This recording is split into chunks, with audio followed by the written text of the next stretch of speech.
부모님은 제가 고등학교 2학년 때 이혼했습니다. 아빠는 항상 술에 취해 있었는데요. 엄마가 힘들게 벌어온 돈을 술값으로 다 쓰고 있었어요. 아빠 때문에 엄마와 저 그리고 남동생 둘은 항상 떨어야 했어요. 아빠는 동네에서도 유명한 남봉꾼이었거든요. 엄마는 아빠를 바로 잡으려 했지만 사람이 쉽게 바뀌나요? 손찌검까지 하는 아빠를 보고 도무지 참을 수 없었어요. 소주병을 들고 엄마에게 겁주는 아빠에게 맞섰죠. 주방에서 제일 날카로운 물건을 들고 나가라고 소리쳤어요.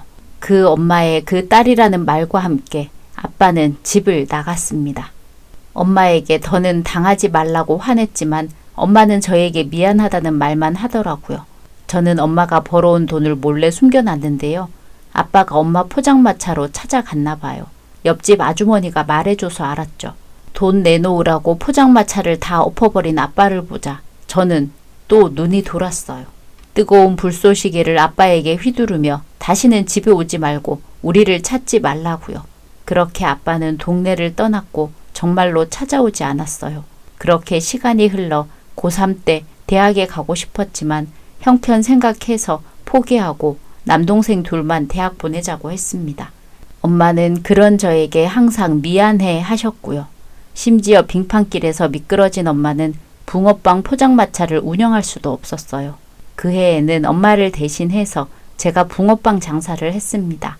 일주일이 지나고 엄마는 일할 수 있다며 억지로 나왔어요. 집에 있으니 답답하다면서요. 며칠 후. 화끈이 엄마, 이게 얼마만이야? 아직도 장사 잘하고 있네? 나 기억하지? 옆집 살았었잖아. 어머나, 당연히 기억하죠. 잘 지내시죠? 그럼 나야 뭐 늘 한결같지. 이사하고 이야기할 사람이 사라져서 외롭고 쓸쓸했는데 그래도 이사한 곳에서 잘 사니까 그걸로 다행이다 생각했죠. 여기까지는 어쩐 일이에요? 꽤 멀리 이사한다고 들었던 것 같은데? 지나던 길에 한번 들러봤어. 그나저나 남봉꾼이랑 끝냈다면서? 아, 네. 소식 들으셨나 보네요. 잘했어. 그런 놈은 미리 치웠어야지. 화끈이 엄마 그간 고생 많았지. 이 동네에서 모르는 사람 없었다니까.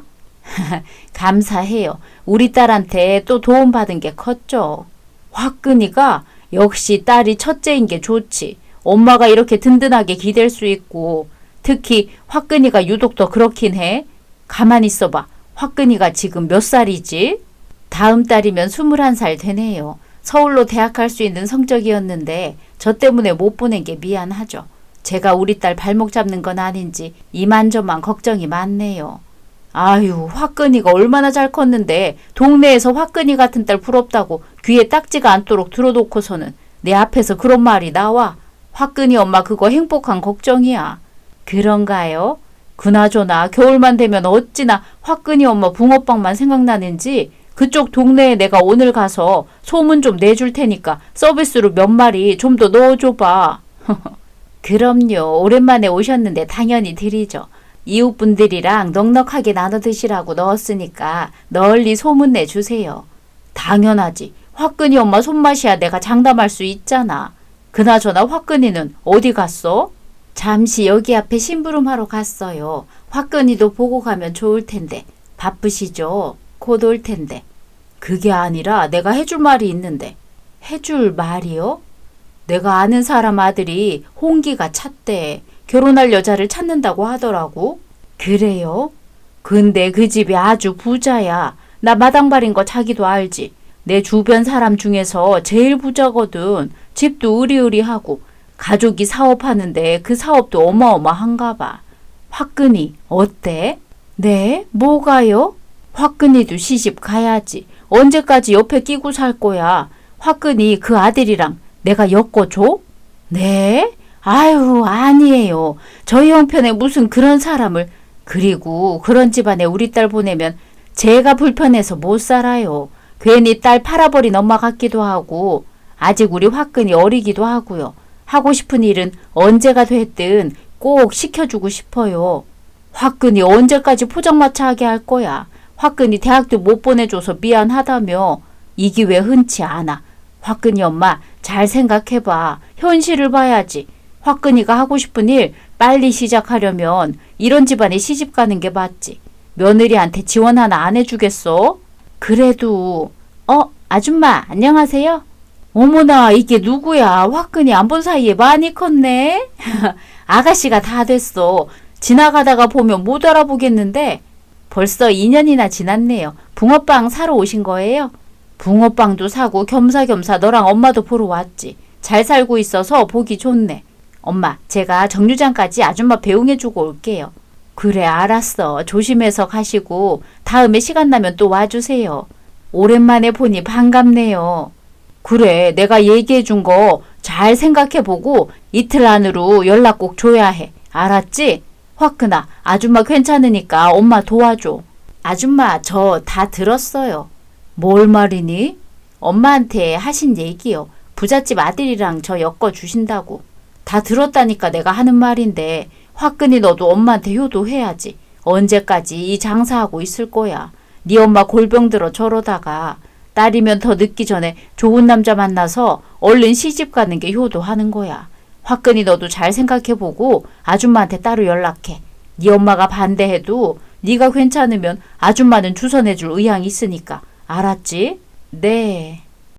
옆집 아주머니가 가져온 소식은 엄청났습니다. 엄마에게 전하지 못한 이야기까지 들었는데요. 사실은 그 집 사모님이 직접 엄마 포장마차에 왔었다더라고요. 옆집 아주머니가 같이 왔다가 멀리서 보기만 했다네요. 제가 엄마 옆에서 여러 일을 동시에 도와주는 모습을 보고 아주 만족스러운 표정이었다고 했죠. 그리고 아들이 결혼할 여자를 찾는다며 옆집 아주머니께 대놓고 언지를 줬다는 겁니다. 옆집 아주머니를 보내드리고 정류장에 앉아 한참 고민했어요. 정말 그 집에 시집 간다면 엄마의 고생길이 끝날 수 있을까요? 제 동생들을 대학에 보낼 수도 있겠죠. 고민은 그리 길지 않았어요. 그날 밤 옆집 아주머니께 문자를 보냈거든요. 아침에 엄마에게 그 남자를 만나겠다고 통보했고요. 엄마는 반대했지만 제 고집을 꺾지 못했어요. 항상 저에게 미안한 마음이었으니까요. 그렇게 시간이 지나 그를 처음 만났을 때 조금 놀랐어요. 부잣집 도련님 같은 분위기가 전혀 없었거든요. 저보다 10살이나 많았는데도 성실하고 배려 깊은 모습에 설렜습니다. 하지만 양품 비빔밥에 시장 커피도 비싸서 못 사먹는 저와 달리 비싼 레스토랑에서 칼질하며 이름도 길어서 못 외울 고급 커피를 마시는 그와 전 다른 세상 사람이었어요. 하지만 그가 저에게 애프터 신청을 해서 놀랐죠. 그렇게 2번을 만나고 바로 연애를 시작하게 됐어요. 3개월 후. 잘 왔어요. 우리 아들이 어찌나 자랑하던지 빨리 만나고 싶어서 이렇게 상의도 없이 급하게 불렀네요. 미안해요. 솔직히 당황스럽긴 했는데 저도 직접 만나 뵙고 싶었어요. 나를? 네, 소식통 아주머니께 전해 들었는데 멀리서 저를 본 적이 있으시다고 하셨거든요. 아, 그날을 말했나 보네요. 그날 우리 집사람이 그 동네에 갔죠. 갔다 와서 젊고 예쁜 처자가 있다고 며느리로 삼았으면 좋겠다더군요. 그 말에 나도 궁금하던 참이었는데 아들과 만난다고 해서 더 궁금했어요. 그런데 이렇게 보니까 집사람이 왜 그렇게 아가씨를 좋아했는지 알겠네요. 네? 아버지, 어머니, 화끈 씨 처음 왔는데 부담스럽겠어요. 처음부터 칭찬 폭격이잖아요. 부모님이 자기가 마음에 드시니까 자기의 좋은 면을 서로 칭찬하시려는 것 같아. 우리가 너무 불편하게 했니? 나도 참 들뜬 이 사람을 말리지는 못할 망정 같이 들떠버렸구먼. 아니에요. 너무 좋아요. 제가 항상 꿈에 그리던 모습인걸요. 그러니 그러면 참 다행이구나. 그나저나 아가씨는 오늘 이 자리가 어떤 자리인지 알고 온 건가요? 아버지, 죄송해요. 오는 길에 이야기하려고 했는데 도무지 떨려서 말 못했거든요. 너무 놀라지 않게 두 분이 화끈이에게 이야기해 주셨으면 해요.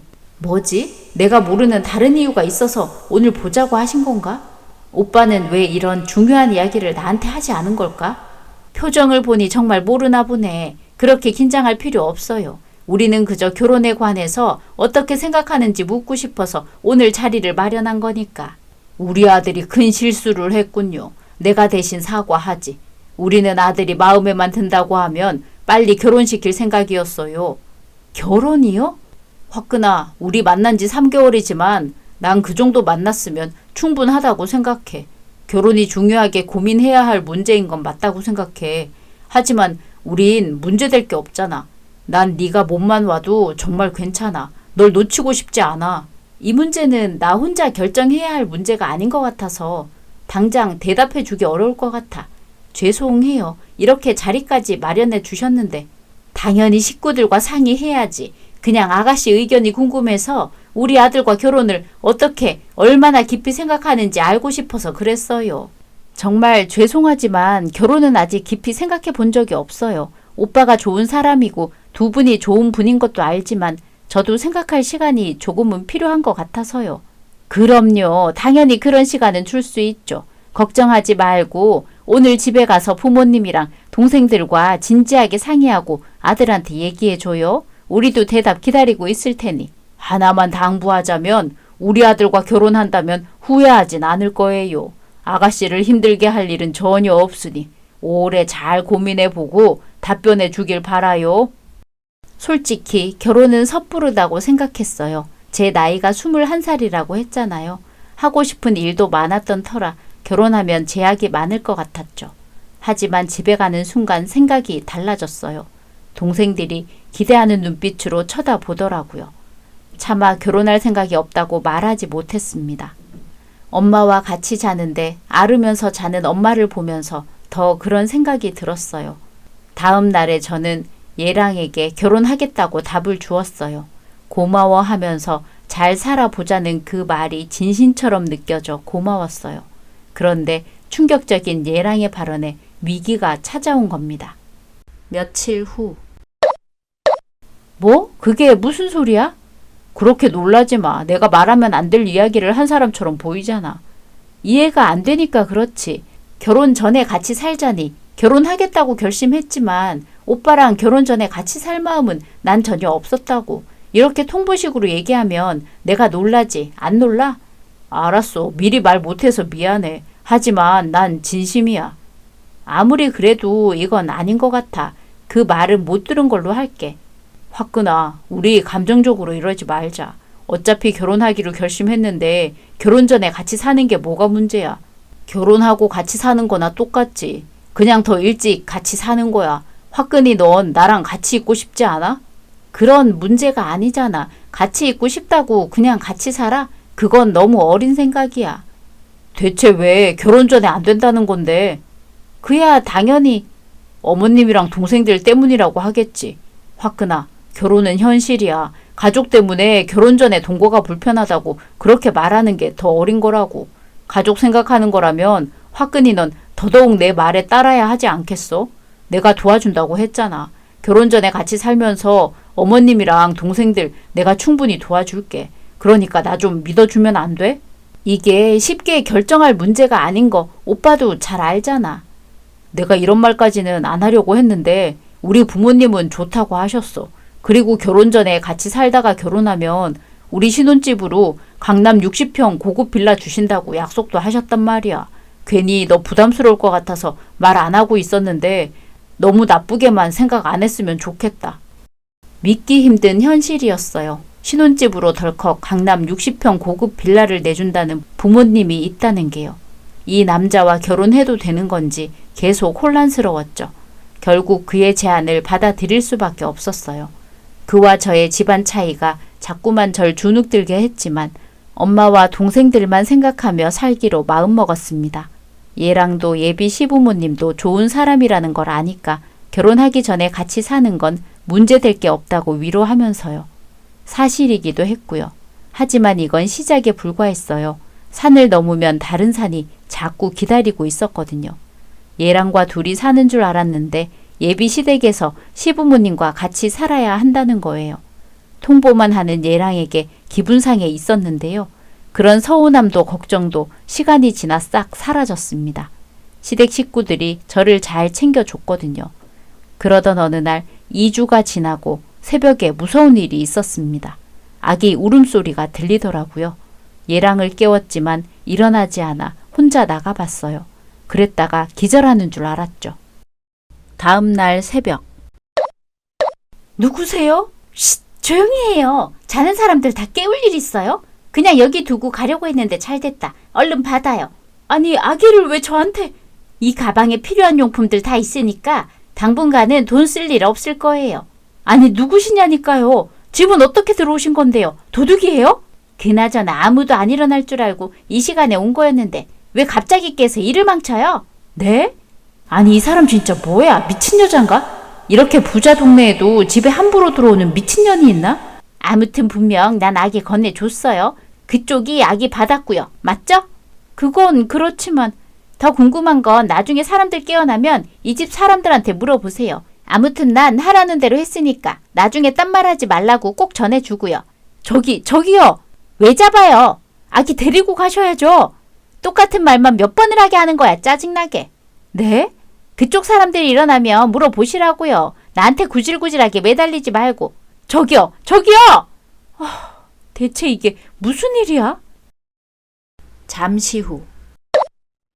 어머, 너 왜 거실 소파에 앉아서 이렇게 불편하게 자고 있는 거야? 방에서 나오다가 깜짝 놀랐잖니? 아, 어머님, 일어나셨어요? 화끈아, 갑자기 옆에 없어서 놀랐잖아. 너 왜 거실에서 잔 거야? 그런데 무릎 위에 있는 그건 뭐야? 나도 궁금해. 대체 이야기가 누군지. 새벽에 어떤 젊은 여자가 거실까지 들어와 있더라고. 혹시 아는 사람이야? 누군지 물어도 대답해 주지 않았어. 식구들 일어나며 물어보라던데? 내가 미처 말을 못 해줬구나. 사실 우리 아들이 외아들이 아니거든? 네? 그게 갑자기 무슨... 맞다. 내가 말을 못했구나. 나한테 그 여동생이 있거든. 걔가 사고뭉치여서 결혼도 안 했는데 임신하는 바람에 하하하. 여동생이 있었다고? 그러면 새벽에 아기 안고 왔던 여자가 오빠 여동생이라는 거야? 신우이였다고? 맞아. 정확하게 잘 이해했네. 그러면 그 여자가 한 말은 무슨 뜻이지? 무슨 말? 걔가 너한테 무슨 말 하고 갔어? 내가 누구냐고 계속 물어도 대답을 안 하더라고. 다 아는 사이니까 식구들 일어나면 궁금한 거 다 물어보라고 하던데. 그리고 하라는 대로 했으니까 나중에 딴소리 하지 말라고 꼭 전해달라고도 했어. 아, 그거는 내가 부탁했어. 걔가 결혼도 안 했는데 애가 딸려 있으면 결혼을 어떻게 하나 싶은 마음에 엄마로서 걱정되니까 내가 아기만 집에 놓고 가라고 했어. 화끈히 너한테 소개해주고 싶은데 새벽에 오는 거 봤지? 그만큼 제멋대로인 애라서 굳이 볼 일 없을 거야. 아기 이리 줘. 내가 안을게. 아무리 천방지축 사고뭉치 딸이라고 해도 새벽에 들어와서 아기만 두고 가는 모습이 이상해서 계속 식구들을 추궁하자 제 눈치만 보기 시작했는데요. 얘랑은 믿어달라고 했지만 어머님은 달랐어요. 갑자기 한숨을 푹 쉬고는 걔가 사정이 있어서 잠깐 맡기고 간 거라니까. 처음 언성을 높이셔서 당황했는데 얘랑을 보니 그도 놀란 눈치였습니다. 앞으로 너한테도 필요한 일이니까 그 아기는 네가 보도록 해. 어머님은 저에게 그 아기를 맡으라고 하시더군요. 얘랑과 결혼하면 아이를 낳을 텐데 그때를 대비해서 연습하라고요. 어처구니 없는 말에 거절하려 했는데 다들 출근한다고 나가버리더군요. 얘랑을 붙잡고 이게 무슨 일인지 자세히 얘기하라고 했지만 난처해하면서 말 못할 사정이 있다고만 하더라고요. 결혼하고 나면 전부 설명해 주겠다면서요. 기분이 묘하고 자꾸 소외당하는 기분이라 다 때려치우고 엎어버릴까 싶었지만 엄마가 자꾸 마음에 걸렸습니다. 그렇게 어영부영 하는 사이 시댁 식구들은 사업 때문에 각자 바빠 모두 나가고 저 혼자 집에 있으니까 자연스레 육아는 제 몫이 되었습니다. 한 달 후. 그 이야기 또 하는 거야? 저번에 다 끝난 이야기잖아. 그리고 나랑 부모님은 사업 때문에 애 볼 시간이 없는 걸 어떡해. 너만 집에 있으니까 해달라는 건데 그게 그렇게 힘들어? 상황이 어쩔 수 없잖아. 아가씨더러 키우라고 하면 되잖아. 왜 내가 아가씨 아이까지 봐야 하는데. 나도 오빠 생각해서 참으려고 했지만 더는 못하겠어. 육아 연습을 내가 왜 아가씨가 낳은 애로 해야 하는 건데? 넌 왜 이렇게 감정적이야. 조금만 참으면 된다고 했잖아. 우리가 받을 유산만 몇십억이야. 당장 힘들다고 그 돈 놓칠 거야? 장모님도 생각해야지. 내가 섭섭지 않게 챙겨드린다니까. 동생들 학비는 어떡할 건데 너 혼자 해결할 수 있어? 돈으로 협박하는 거야? 협박이 아니라 객관적으로 생각하자는 거지. 식구들 앞에서 이런 말 절대 하지 말고. 왜? 나도 다 생각이 있어서 그러는 거라니까. 넌 말해줘도 이해 못해. 그러니까 모두를 위해서 조금만 희생해줘. 그렇게 해줄 수 있지? 얘랑은 다들 힘들다며 저 힘든 건 신경 쓰지 않더군요. 제가 신우 아기를 보는 일이 시부모님께 점수 따는 일이고 본인을 위한 내조하는 일인데 그것도 못하냐며 오히려 적반하장으로 나오더라고요. 이날 싸움은 어영부영 끝나버렸고 시댁 식구들은 그날 이후로 보란듯이 저를 피하기 시작했어요. 집에서도 자기들끼리 사업 이야기만 하고 어느새 저는 그들의 가정부가 따로 없었죠. 3개월 후. 어머님이네? 어머님 맞은편에 앉아있는 사람 아가씨잖아? 어머님은 회사 안 가고 카페에서 아가씨랑 뭐 하는 거지? 뒷자리에 앉아서 들어봐야겠어.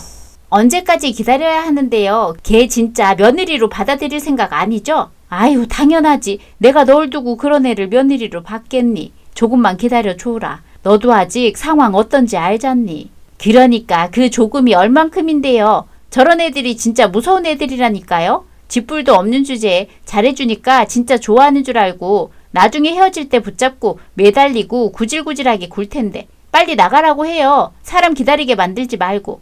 뭐야? 지금 내 뒷담화 하는 거야? 성격 안 좋다고 하더니 진짜 별로네. 엄마한테 말버릇이 저게 뭐야? 진짜 애는 안 맡기는 게 낫겠다. 아기도 알아서 처리하겠다고 하더니 지금 처리된 문제가 있긴 해요. 아직 애가 어려서 더 써먹을 일이 많아. 그냥 같이 내보내면 되잖아. 그게 그렇게 어려워? 다 알아서 한다더니 아직도 기다려야 해요? 피임 제대로 안 하고 이 난리 나게 한 건 어머니네 아들이라고요. 잘못한 사람은 따로 있는데 내가 왜 이런 피해를 봐야 하죠? 그래, 우리 아들이 결혼 전부터 널 임신하게 해서 미안하다. 이게 무슨 소리야? 오빠가 아가씨를 임신하게 했다니? 한국에서 가능한 일이라고? 근친이라는 말인데 말이 안 되잖아. 이 애가 오빠랑 아가씨 사이에서 낳은 아이라니 대체 이게 무슨 일인 거야? 그래도 너한테 절대 피해되는 일은 없게 할 테니까 조금만, 아주 조금만 더 기다려 주겠니? 우리도 빨리 걔를 내보내고 싶은데 아기랑 정이 더 들어야 같이 내보내지. 지금 나가라고 하면 애는 두고 나갈 것 같아서. 그 일을 빨리 처리해야 하는 게 어머니가 해야 할 일이잖아요. 그리고 60평 강남빌라는 언제 명의 변경해 주실 건데요. 그거라도 먼저 해 주시던가요.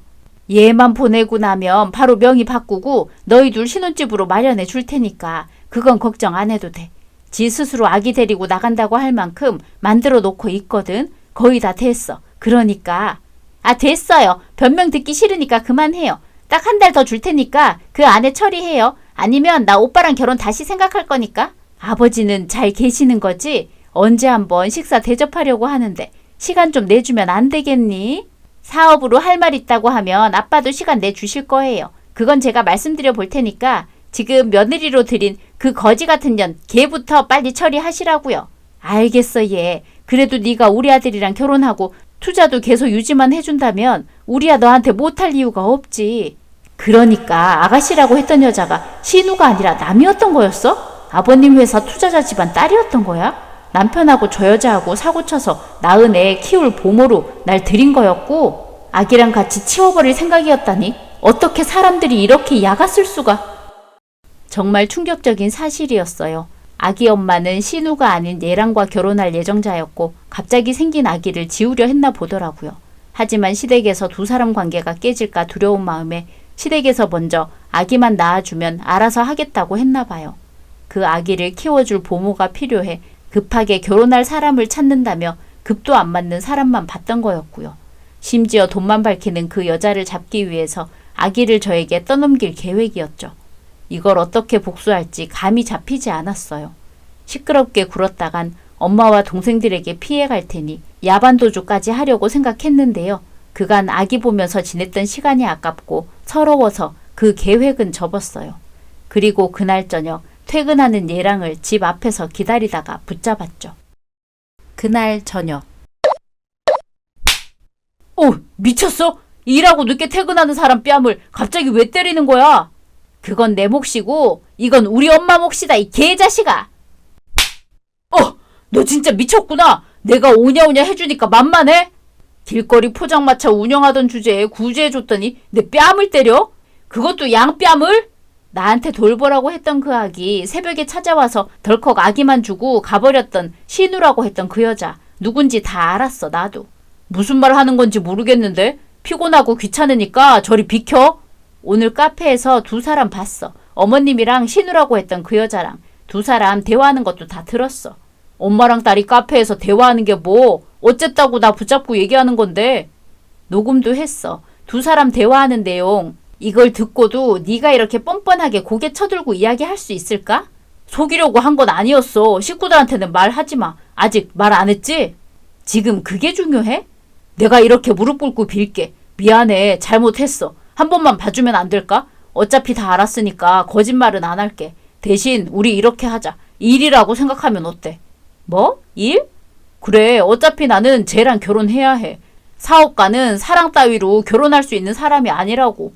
내가 좋아하는 사람은 진짜 너지만 아버지 회사를 살리려면 그 여자랑 결혼 안 하면 안 된다니까. 그러니까 내가 걔랑 결혼하는 대신 이혼 위자료는 두둑하게 챙겨줄게. 이혼 위자료? 솔직히 이혼도 아니잖아. 결혼식도 안 하고 혼인신고도 안 했는데 이 정도 챙겨주면 너도 좋은 거 아니야? 장모님, 아니 네 엄마 생각해야지. 언제까지 포장마차 운영하게 할 거야? 어? 내 말 무슨 말인지 알았지? 생각할 시간을 줘. 당연하지. 충분히 생각해. 그럴 시간 내가 어떻게든 줄 테니까. 식구들 걱정하지 말고. 생각 끝에 며칠 후 얘랑과 그 여자와 삼자 대면을 해서 친자 검사를 하러 가자고 했죠. 당연히 그 여자는 기분 나빠했지만 얘랑이 설득해 주더라고요. 그래서 병원으로 가서 친자 검사를 진행했습니다. 아이는 두 사람의 아이가 맞더군요. 거기서 예비신랑은 은근 안심하며 좋아하는 듯 했죠. 대놓고 티는 못 냈지만요. 저는 내 눈으로 확인했으니 앞으로 또 어떻게 할 것인지 고민 좀 해보겠다 말하고는 친자 검사지를 핸드폰으로 찍어 놓았습니다. 물론 그 두 사람 모르게요. 그리고 그 검사지와 두 사람의 아기를 데리고 누군가를 찾아갔습니다. 며칠 후. 그게 무슨 말입니까? 아가씨 말이 사실이라는 걸 어떻게 믿죠? 그럴 줄 알고 친자 검사 받았고요. 여기 이 아기와 그쪽 딸, 그리고 저와 결혼하기로 한 남자, 셋의 친자 검사 확인서예요. 이 아기가 어르신 손자예요. 저는 두 사람에게 철저하게 이용당한 사람이고요. 어떻게 이럴 수가. 내 딸이 그런 짓을 했다니 믿을 수가 없네요. 예비 시댁에서는 다 알면서도 오히려 저를 이용하려고 했어요. 그들에게는 얘기해봤자 애가 자기네 핏줄이 확실하다면 더 좋아할 것 같고 굳이 얘기해볼 필요도 없을 것 같았어요. 하지만 왜 어르신 따님이 집안에 알리지 못하고 남자네 집에 애를 몰래 맡겼을까 그게 궁금했어요. 제 결론은 어르신 집안에서는 따님의 아이가 환영받지 못하는 게 아닐까. 그래서 그 둘이 숨기려고 했던 게 아닐까 나름 추측해 봤고요. 그놈 말고 다른 종혼자가 있으니 그렇지. 그놈이 어떻게 우리 딸을 꼬드겼는지는 몰라도 떨어져 나가겠다더니 뒤로는 둘이서 이런 짓을 벌이고 있었구만. 그렇게 그놈은 아니라고 했건만 어르신께는 죄송해요. 어쨌든 따님의 일이니. 똑같은 물건이니 그런 놈을 만나 이런 일을 꾸민 게지. 아가씨가 미안할 게 뭐가 있어. 오히려 내가 미안하지. 면목 없게 됐어요. 그래도 다행이네요. 그 두 사람과 시댁 식구들이라는 사람들은 오히려 뻔뻔하게 나오더라고요. 허허, 이거 참. 그래서 내가 반대했던 건데 이제 내가 어떻게 하면 되죠? 네? 내 딸이 아가씨 마음에 큰 상처를 줬으니 당연히 애비로서 해줄 수 있는 건 총동원해서 해줘야지요. 그러니까 편하게 얘기해요. 돈이든 뭐든 다 해줄 수 있어요. 그러면 쏙닥쏙닥 쑥떡쑥떡. 알겠소. 내 그리 하리다. 감사합니다, 어르신. 잠시 후. 아빠, 왜 나한테까지 그러는 건데? 난 아무 잘못 없잖아. 잘못이 없긴 왜 없어? 너 때문에 귀한 남의 자식이 피눈물을 흘리게 됐는데 잘못이 없어? 내가 널 그렇게 버릇없이 키운 줄 알았으면 밖으로 나돌게 내버려 두지도 않았을 거다.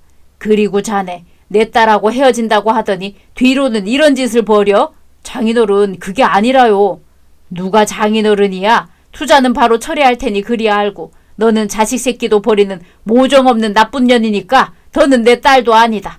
난 그런 딸이라면 필요 없어. 아빠! 투자를 처리하다니요. 공과사는 구분해 주셔야죠.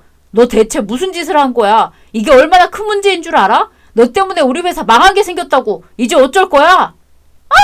자네 미쳤나? 내 앞에서 여자한테 손찌검하려 하다니 인성이 바닥나도 아주 바닥이구만. 끼리끼리 만난다고 하더니 둘 다 당장 내 앞에서 나가. 이러지 마시고 투자 철회는 조금 더 생각을 해주세요, 회장님. 저 이대로 집에 가면 부모님께 죽어요.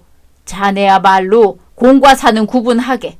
그리고 아가씨, 다시 한번 내가 진심으로 사과할게요. 저들이 낳은 그 아이는 내가 데리고 가겠습니다. 이 아기를 키워준 만큼 보답할 테니 집에 그만 돌아가도 좋아요. 부모님이 많이 걱정하실 텐데 두 놈들 때문에 패 끼쳐서 미안합니다. 다행히 상간녀 부친은 정상적인 사고를 가진 사람이었어요. 제 앞에서 그들을 불러 호되게 혼냈고 딸마저 내쳤으니까요. 저는 그런 시댁에서 벗어나 집에 갈 수 있었어요. 가서 엄마에게 진실은 말하지 못하고 그냥 둘러댔죠. 며칠이 지나고 상간녀 부친에게 연락이 왔는데요. 엄마 붕어빵 장사를 살릴 방법을 연구하기로 했다는 거예요. 겨울 한철에만 장사하던 엄마는 그들의 도움으로 인해 반죽도 바꾸고 종류도 늘렸죠. SNS에 홍보도 도와줘서 손님이 늘기 시작하더라고요. 오는 손님들이 인증도 해줘서 더 인기가 많아졌어요. 그렇게 엄마 포장마차는 10평 가게로 바뀌었고 나중에는 택배 사업도 상간녀 부친 회사에서 지원해줘서 시작하게 되었어요. 하루 택배 물량만 한 트럭은 넘는 수준이었죠. 동생들 대학 보내고 4년 학비를 보태도 남는 장사였어요. 심지어 2호점까지 차리고 친정집도 2층으로 새로 지었답니다. 엄마에게 효도한 건 맞지만 결혼은 상대 남자의 인간성을 봐야 한다는 사실을 몸소 깨닫게 된 일이었어요. 잘못하다가는 저처럼 나락가게 되니까요. 얼마 후. 제발 용서해줬다는 각서 하나만 써줘. 어려운 부탁 아니잖아. 내가 왜 그래야 하는데? 나 이 결혼 못하면 집에서 쫓겨나. 걔도 걔 아버지한테 매달리고 난리라고. 네가 쏘아 올린 공이 이렇게나 크게 터졌어. 이 정도 벌 받았으면 됐잖아. 제발. 부탁하러 온 사람 태도가 별로라서 써주고 싶은 마음이 없네. 내가 미안해. 한 번만 살려주라. 우리 부모님도 걔네 부모님 회사 가서 무릎 꿇고 사죄하고 있어. 그게 나랑 무슨 상관이야. 나한테는 사과도 하지 않는 사람들인데. 내가 대표로 왔잖아. 이 각서만 써주면 걔 아버지 아니 투자자 회장님이 투자 철회 없던 일로 해주겠다고 했어. 그러니까 제발 도와줘. 본인 자식까지 버리면서 회사랑 돈만 챙기는 네 식구들이랑 그 여자 나 절대 용서 못해. 아니 안 해. 평생 속죄하면서 살아. 우와, 너 미쳤어? 이거 밀가루 반죽 아니야. 내 옷, 내 머리, 내 얼굴. 그 상판떼기 가리니까 좀 낫네.